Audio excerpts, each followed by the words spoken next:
So, when a story that is related to Black Lives Matter comes up and you have to report on it, how do you navigate being both a Black woman and a professional news reporter? That's a great question. I think that pretty much for me, what I have to do is remember that this is still my job. At the end of the day, I still have a story to tell. And I don't get a chance to be able to tell the story how I want. That's when I'm the least biased, because we're all biased. Yes, like, we are. Every reporter is biased. If you say that you're not, it's impossible. I'm a Black woman. It's never going to change. I'm going to look at things totally different from a white male or a white female or an Asian woman or, an Asian male. So those things are still important to me. I know that I still have a job and I represent my community still, but I just get the story done. And at the end of the day, I'm going to probably go harder because I feel like the eyes are on me. And then you just know, like, I grew up in a home where I'm a statistic. I was raised by a single parent mother, so I think a certain way.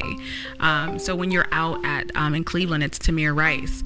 You know, when you're at those events and things like that, you still have to have some type of empathy to know that you have a job to tell your story without it being biased, but still saying, like, this is a Black boy who had a toy gun, to say something like that, and you have to make people feel you. And I think we did. I think we did a great job in Cleveland to make sure people and justice was served and things like that in Cleveland. But it's hard. It really is. And I broke down during George Floyd. I could keep my composure on television to the umpteenth degree.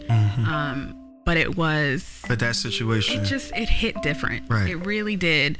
And I think it was just with COVID, I wasn't able to see my family, just being locked up in the house. It was just a lot. Yeah. So, it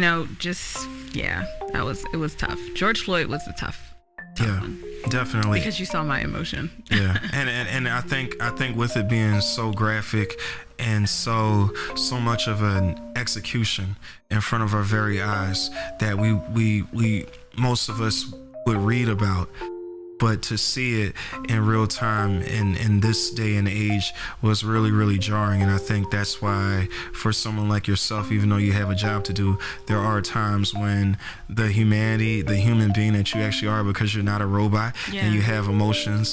Yeah, it definitely got the best of me on air. But one of the things that I can say about that is the connection that I made with my viewers in Cleveland is very important to me. So much so that a viewer had wrote in an email saying that they considered themselves a racist, and they felt bad for how they felt. Because when you put a person in a position like, I know her and I know she's a good person, and I know that her mother raised her very well. Yeah. They apologized literally on air. We received an email on air, and it just brought me to tears because I talked about what my mom had to talk to my brother about, like getting pulled over and what you need to do. And just talking to my coworkers who are white, who are Asian, and they're like having no idea that is a conversation that happens in the household.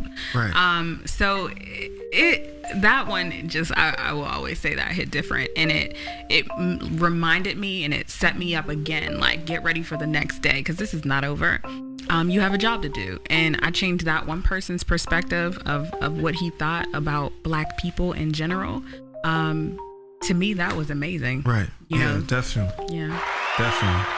That's really cool that you were able to have that experience, because I feel like sometimes one of the things I think about with the news is that you almost have to be unrealistically optimistic, or at least in the way you present it, because obviously you're going to present the facts, and you can only make something sad look but so happy when it's sad. But I feel like when people do watch you, not only are they looking for you to report the news, but I think they're also looking for hope. So even if there is something terrible that happens, we've caught the suspect, the mom is safe now, the kids are okay, they're no longer in the hot car unattended, the dog was taken to the shelter, whatever you can say that can kind of smooth it out a little bit. Right. I feel like you have the power to do, if that is because some situations are just tragic and it's like rock bottom, but some maybe there's something. But I do, you mentioned hope. I think that is something that people say about me in my newsroom. They're like, Jasmine always has this hope still in humanity. Yeah. Like, I still believe that the good in everyone, no matter what we're seeing, no matter how ugly it is.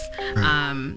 I still believe to leave our viewers with something of letting them know, like, you know, something positive, something good. Like, our whole newscast, we made sure we changed the game in Cleveland with our morning show. Like, it wasn't doom and gloom every day. Good morning, 6 people shot, 9 people dead, a house fire. It's like, Jesus Christ, I don't even want to go outside. Yeah, definitely. So we changed it and we flipped the script, and it's like, we'll get to those headlines in a second, but here's what's going on in your neighborhood. Right. Here's what's happening here, you know, and it's good news. And There's more good news than bad news out there.